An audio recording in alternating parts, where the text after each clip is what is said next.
வணக்கம். இன்னைக்கு super star கிச்சன்ல அரிசியில எப்படி லட்டு பண்றதுன்னு பார்ப்போம். ஏதாச்சும் ஸ்வீட் சாப்பிடணும் போல இருந்தா இந்த மாதிரி லட்டு பண்ணி சாப்பிடலாம். ரொம்ப நல்லா இருக்கும்.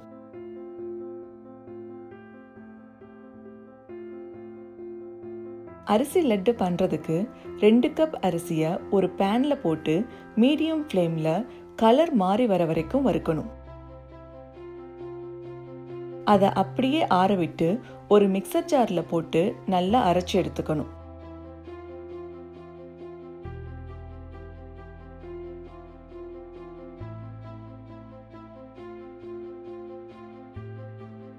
அதை தனியா ஒரு பாத்திரத்துல போட்டுக்கணும். அதே மிக்சர் ஜார்ல 1/2 கப் அளவுக்கு வறுத்த நிலக்கல்லைய தோல் இல்லாம சேர்த்து நைஸா அரைச்சி எடுத்துக்கணும். அதை அரிசி மாவுல சேர்த்துக்கணும். இங்க நிலக்கல்லைய உங்களுக்கு தேவைன்னா சேர்த்துக்கலாம், இல்லாட்டினாலும் உருண்டை நல்லா தான் இருக்கும். அதே ஜார்ல 1/2 கப் அளவுக்கு வெல்லம், 1 கப் அளவுக்கு துருவின தேங்காய் சேர்த்து நல்லா அரைச்சி எடுத்து அதை அரிசி மாவுல அப்படியே சேர்த்துக்கணும்.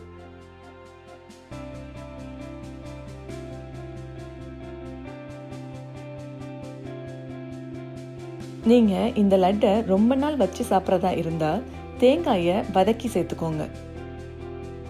இப்போ ஒரு பேன்ல 2 ஸ்பூன் நெய் ஊத்தி மீடியம் ஃப்ளேம்ல சூடு பண்ணணும். நெய் சூடானதும் 2 டேபிள் ஸ்பூன் முந்திரி பருப்பு போட்டு வறுக்கணும். முந்திரி பருப்பு ஓரளவுக்கு வறுபட்டதும் 2 டேபிள் ஸ்பூன் உலர் திராட்சையை போட்டு வறுக்கணும். ரெண்டுமே நல்லா வறுபட்டுருச்சு. அதை மாவுல நெய்யோட சேர்த்துக்கணும். இப்போ ஏலக்காய் தூள் வேணும்னா நீங்க ஒரு 1/2 டீஸ்பூன் சேர்த்துக்கலாம். இதை எல்லாத்தையும் நல்லா மிக்ஸ் பண்ணணும்.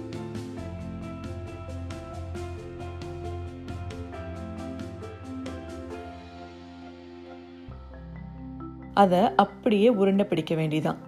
உருண்டை பிடிக்க வராட்டினா கொஞ்சம் நெய்யை மிதமான சூட்ல கொஞ்சம் கொஞ்சமா ஊத்தி உருண்டை பிடிக்கலாம். அருமையா இருக்கும். சூப்பரான ரைஸ் லட்டு ரெடி ஆயிடுச்சு. நீங்களும் உங்க வீட்ல இந்த லட்டை ட்ரை பண்ணி பாருங்க. உங்களுக்கு இந்த வீடியோ பிடிச்சிருந்தா சூப்பர் ஸ்டார் கிச்சனை சப்ஸ்கிரைப் பண்ணுங்க. நன்றி.